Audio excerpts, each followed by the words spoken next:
Hello everyone, today is the 21st of June 2026 and this is episode number 82 of Just Dario Cigar Time.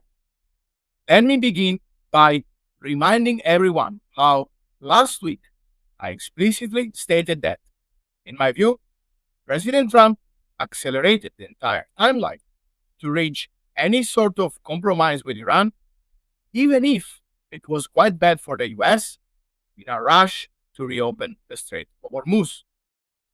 He wanted to let the trapped oil within the strait hit the market and allow supply to come back online. He did this to give traders the illusion that all was going back to normal.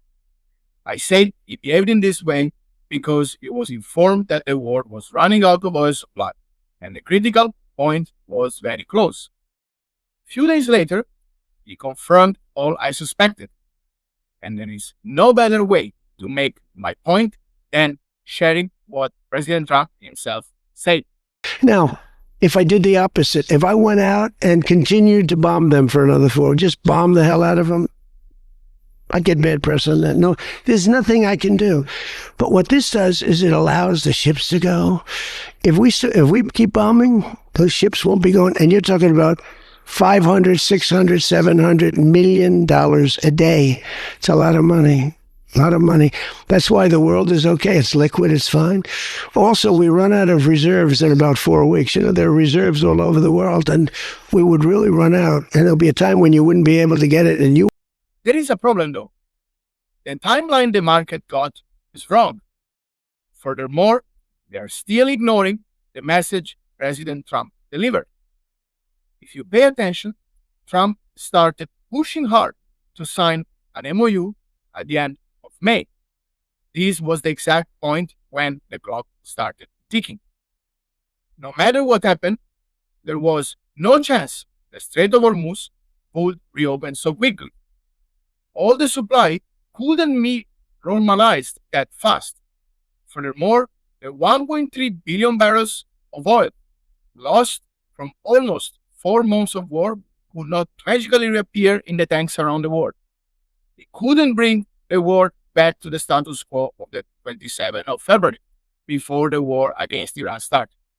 Today, I want to focus on what I believe will happen next, starting from tomorrow, Monday, when the oil futures market reopens, especially considering that, as I record this, the Iranian Guard just announced they will close the Strait of Hormuz to shipping again. They are doing this because of the escalation of the war in Lebanon. They will keep it closed until the MOU, which states the war should end on all fronts, is respected by the US and its allies. Following weeks will be critical for the market, and the market is approaching it in a completely dislocated setup. The adjustment is likely going to be fast and brutal. Before we begin, if you like my content, don't forget to like the video, subscribe to my channel, and turn on the notifications to not miss any of my future updates. Exactly 1 week ago, I posted a very straightforward warning on X, and here is what I said. Mark this date, the 22nd of June. On this date, those who are short WTI futures won't find enough crude oil stored at Cushing to make deliveries. They will either be forced to rush into the spot market to buy oil to make deliveries or close their short positions. This could potentially ignite a squeeze. The whole market is currently heavily short via speculative contracts. Both institutions and retail traders are involved. Oil traders and executives know this is coming. No diplomatic development will make any difference. Fast forward to today, after the whole charade about the MOU signed digitally, then again on Wednesday, signed by Trump in Versailles during the G7, and countersigned by the Iranian president for the benefit of the camera, the world market remained incredibly short.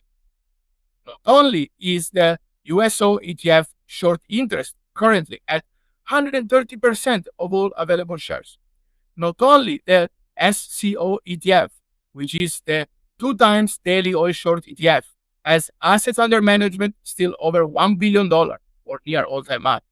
But the amount of short positioning in the oil Brent futures contract is just 1 million barrels away from all-time high. This is incredible. Let me show you this chart because it's very important. This chart not only shows what I just said about Brent futures, but also shows how the futures were heavily shorted, reaching an all-time high right before the conflict with Iran began. And here is the conclusion we can easily make. Yes, the move we saw in the first days of March was a reaction to the escalating war, but in reality, there was no oil shortage at that time. The oil prices shoot up so quickly and so high, prompting a coordinated intervention by countries across the globe to release strategic petroleum reserves and calm the market that brought the oil price down from $120 all the way back to $80. And every time it resumed rising, market manipulation and misleading headlines contributed to forcing it back down every single time because there was no oil shortage at the beginning of March, but that move was effectively a very dangerous short squeeze. Now we are approaching the exact same juncture at the worst possible moment. The market is not only heavily short across the board, but Cushing inventories just hit tank bottoms. Commercial inventories are at multi-year lows. Demand didn't even go down, it actually went up. The narrative about demand destruction was a complete nonsense, as I have demonstrated multiple times. SPR releases are about to be exhausted. SPR are already at all-time low for the US and many countries around the globe, and they will keep being drained to incredible lows, like 250 million barrels expected for the US SPR. As if this wasn't enough on its own, the Strait of Hormuz is now closed. Again, if you put all this together, the dislocation in the market is absurd. The $74 per barrel WTI price we ended the past week was utter nonsense. Many commentators rushed out to justify it with absurd analysis.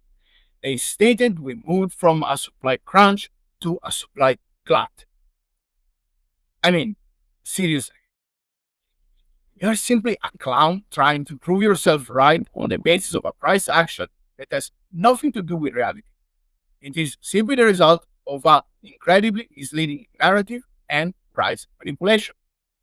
This has even been proven wrong by the statement of President Trump himself, who, in the same press conference, also admitted how they use announcements to manipulate market sentiment.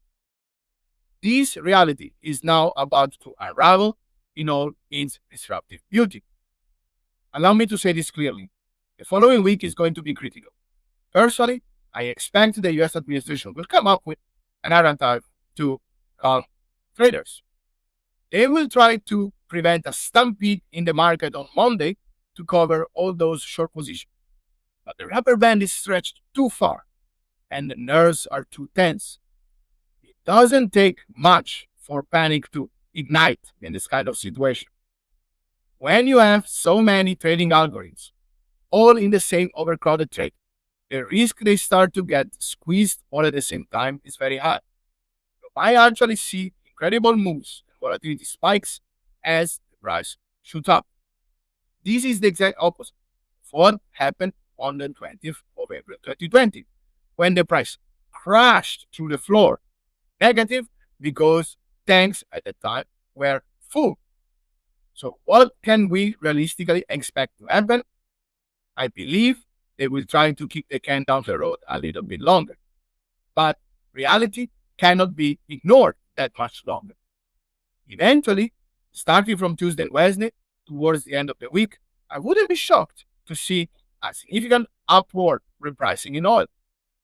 Once the momentum effectively turns to the upside, no matter what happens in the Strait of Hormuz, even if a ceasefire between Israel and Lebanon is respected, the oil crunch will bite.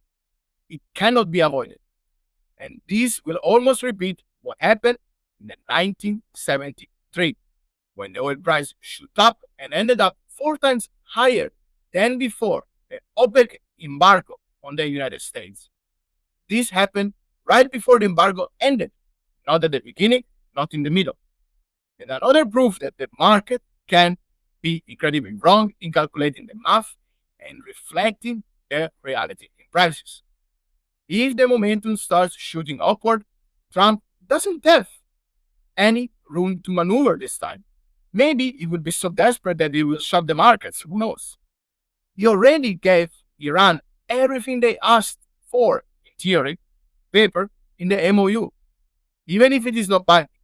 Even if it now starts a 60 days negotiation period that looks impossible to accomplish within the time frame because the two parties stand so far apart, potentially there might even be a re-escalation of the conflict. And the timeline about tank bottoms forcing a reckoning in the oil market matches what oil executives and insiders kept warning about.